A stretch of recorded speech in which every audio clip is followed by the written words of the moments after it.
മൈസൂരിലെ 4ാമത്തെ ദിവസമാണ്. ഇന്നത്തെ ദിവസം നാൻകടലിലെ കാഴ്ചകൾ കണ്ട് തിരിച്ചു പോകാനാണ് പ്ലാൻ.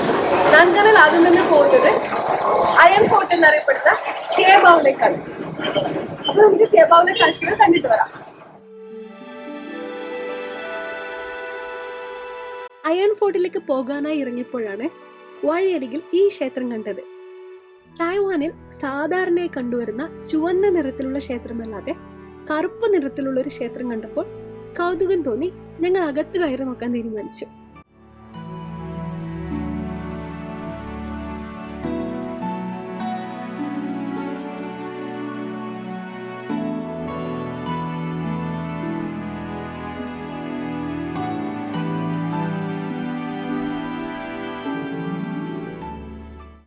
വ്യത്യസ്ത നിറത്തിലുള്ള ക്ഷേത്രമാണെങ്കിലും പതിവ് പോലെ ച്വാൻതിയാൻ ശാങ്തിയും മാത്സുവും ഗ്വാൻഗോങ്ങും ഒക്കെയാണ് ഇവിടുത്തെ പ്രതിഷ്ഠ.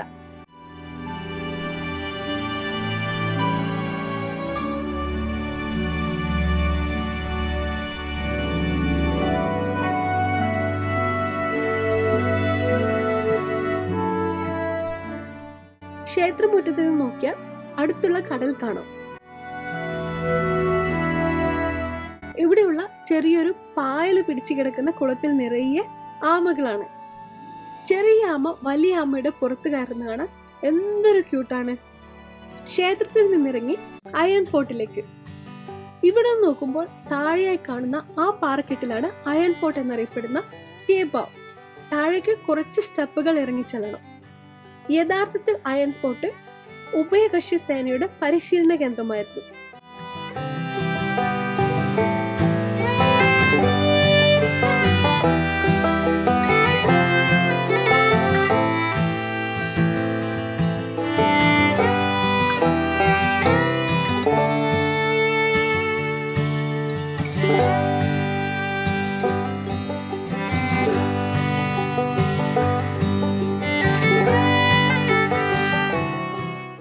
സ്റ്റെപ്പുകൾ ഇറങ്ങിത്തീർന്നതിന് ശേഷം ഈ പാലവും കൂടി കടന്നാലേ ഇരുമ്പോട്ടയിലെത്തും.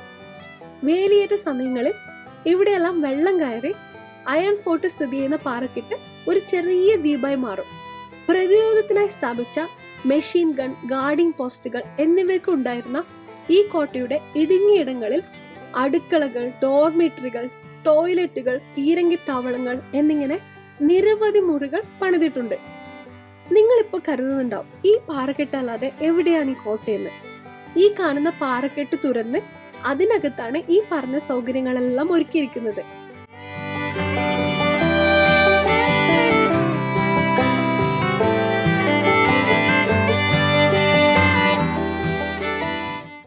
ഇതിനകത്തിപ്പോ പെയിന്റിംഗ് പണികൾ നടന്നുകൊണ്ടിരിക്കുകയാണ്. ഇരുവശങ്ങളിലായി കാണുന്ന മുറികളിൽ പലതും മിലിറ്ററി ഡോർമെറ്ററികളായിരുന്നു.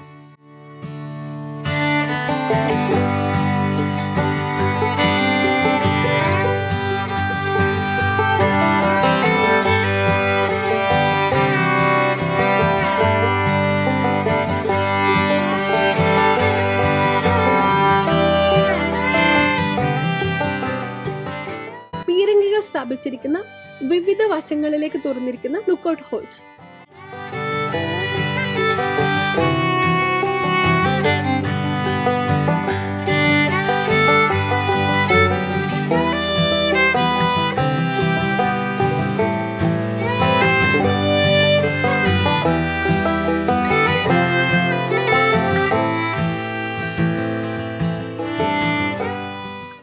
അയൺ ഫോർട്ടിന്റെ മറുവശത്തെത്തി.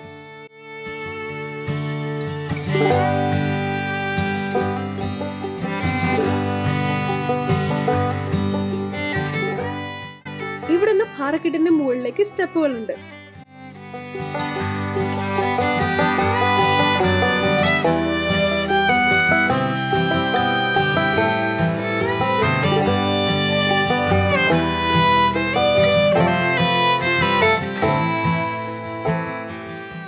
മുകളിൽ നിന്ന് നോക്കുമ്പോൾ ഈ പാറക്കെട്ടിനകത്ത് ഇങ്ങനൊരു മിലിറ്ററി ഫെസിലിറ്റി ഉള്ളതായി മനസ്സിലാവുകയേയില്ല. കണ്ടാൽ ചെറിയൊരു സീസൈഡ് പാർക്കാണെന്നേ തോന്നും.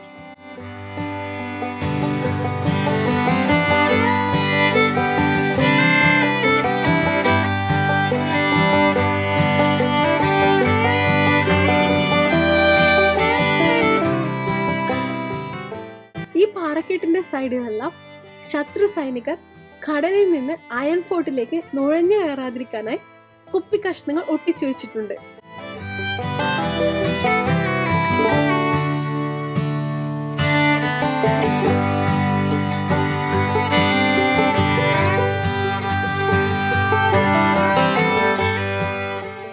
ഇതാണ് നമ്മൾ നേരത്തെ അകത്തുപോയ എൻട്രൻസ്.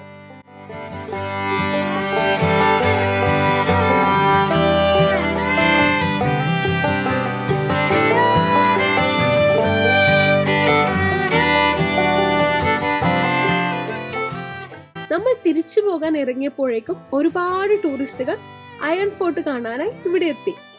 തിയബാവിലെ കാഴ്ചകൾ കണ്ട് അതിനുശേഷം ഇവിടെയുള്ള വേറൊരു ടണലിലേക്കാണ് പോകുന്നത്. ആ ടണൽ ആൽക്കഹോൾ മേക്കിങ്ങിനൊക്കെ വളരെ ഫേമസ് ആയിട്ടുള്ള സ്ഥലമാണ്. മിലിറ്ററി ടാങ്കുകൾ സൂക്ഷിക്കുന്നതിനായാണ് 1974 റിപ്പബ്ലിക് ഓഫ് ചൈനയുടെ സായുധ സേന 10 വർഷങ്ങളെടുത്ത് ഈ തുരങ്കം ഉണ്ടാക്കിയത്.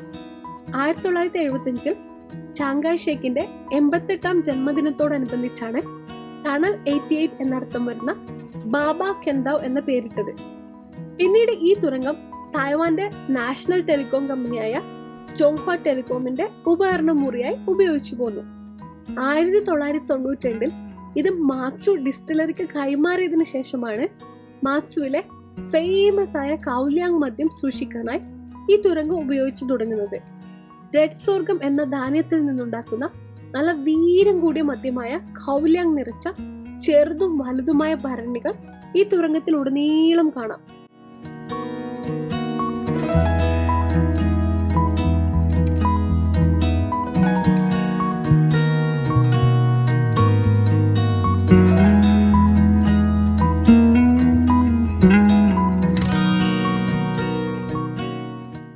ഭരണികളിൽ മാത്രമല്ല ഈ വലിയ ടാങ്കുകളിലും നിറയെ കൗലിയാങ് ആണ്.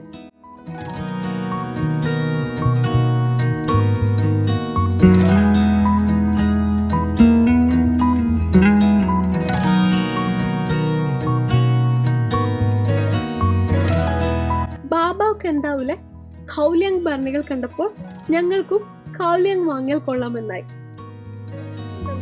മാസിലെ ആൽക്കഹോൾ വളരെ ഫേമസ് ആണ്. കൗലിയാങ് എന്നാണ് ഈ ആൽക്കഹോൾ അറിയപ്പെടുന്നത്. ഇതിന്റെ പ്രത്യേകത എന്താണെന്ന് വെച്ചാൽ ആൽക്കഹോൾ പെർസെന്റേജ് വളരെ അധികമുള്ള ലിക്കേഴ്സ് ആണ് ഇത്. 59%, 50% ഒക്കെയാണ് ഇതിൽ ആൽക്കഹോൾ കണ്ടിട്ട്.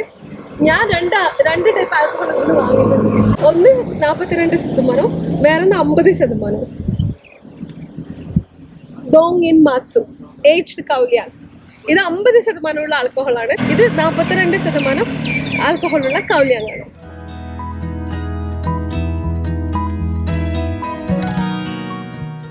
തിരിച്ച് ടൗണിലെത്തിയപ്പോഴാണ് ഈ പാടം കണ്ണിൽപ്പെട്ടത്. പച്ചക്കറികൾ മാത്രമല്ല മനോഹരമായ പൂക്കളുമുണ്ട് ലിയൻചാങ് സിറ്റി ഹാളിന് മുന്നിലുള്ള ഈ പാടത്തിൽ.